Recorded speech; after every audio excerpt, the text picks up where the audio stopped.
రెండెర్ర పిల్లలు బాగున్నారా? నిన్నటి కథ నచ్చిందా? మరి నేను చెప్పే కొత్త కొత్త కథలు వినడానికి నా ఛానల్ని సబ్స్క్రైబ్ చేసి లైక్ చేయండి. మరి మీరు నా ఛానల్ని సబ్స్క్రైబ్ చేసి కథలు వింటే నాకు ఎంతో హుషారుగా ఉంటుంది కదర్రా. సరే ఈరోజు మన కథలోకి వెళ్ళిపోదామా? ఈరోజు మన కథ బింబ ప్రతిబింబాలు.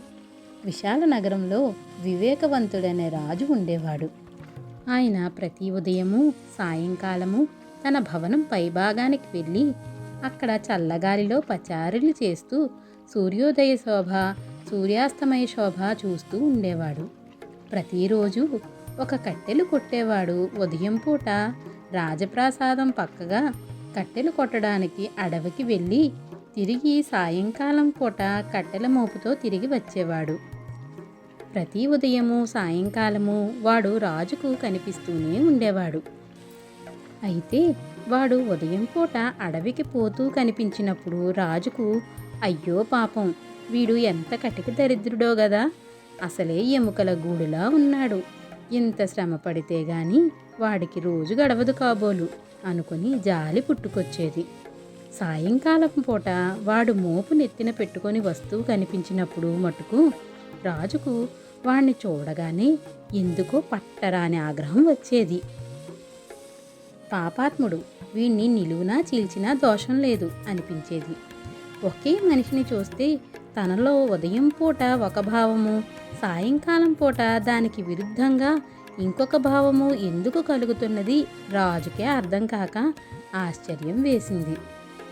అలా కొన్ని రోజులు గడిచాక చివరకు ఆయన తన మంత్రిని పిలిచి అతనితో తన అనుభవం చెప్పి తనలో ఈ విరుద్ధ భావాలు కలగటానికి కారణం ఏమై ఉంటుందో తెలుసుకోమన్నాడు.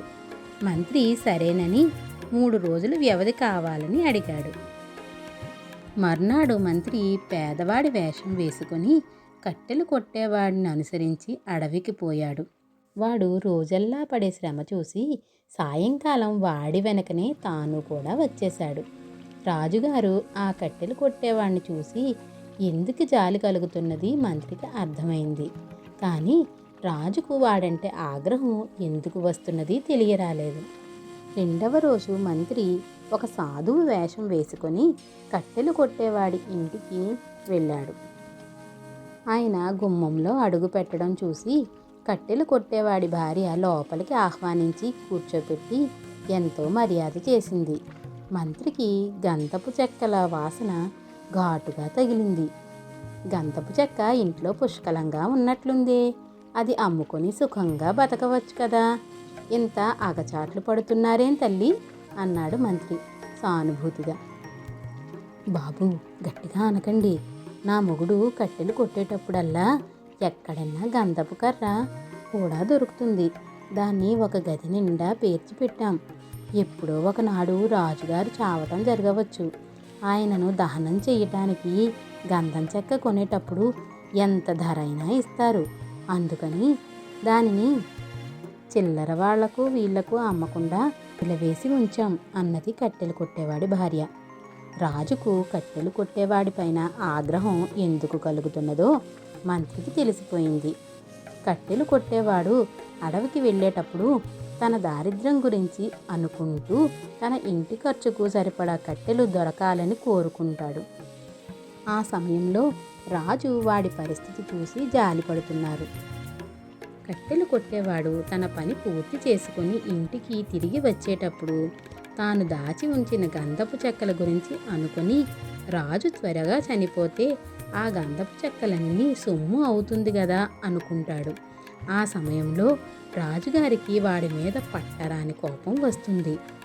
కట్టెలవాడి భావాలు రాజుగారి భావాలు బింబ ప్రతిబింబాలు.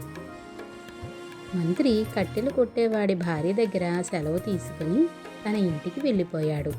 మర్నాడు ఉదయం మామూలుగానే సభకు హాజరయ్యాడు. ఏం మంత్రి, రహస్యం అంతు చిక్కిందా అన్నాడు రాజు. నిజం తెలుసుకున్నాను మహారాజా, ఆ కట్టెలు కొట్టేవాణ్ణి శిక్షించనని మాట ఇస్తే తమకు యథార్థం విన్నవించుకుంటాను అంటూ జరిగిన సంగతి అంతా చెప్పాడు మంత్రి.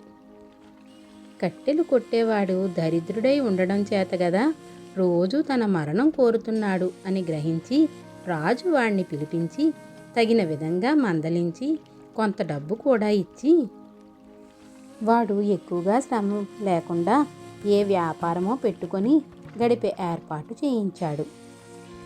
ఆనాటి నుంచి కట్టెలు కొట్టేవాడు సంతోషంగా జీవించుతూ రాజు 10 కాలాల పాటు చల్లగా ఉండాలని కోరుకున్నాడు.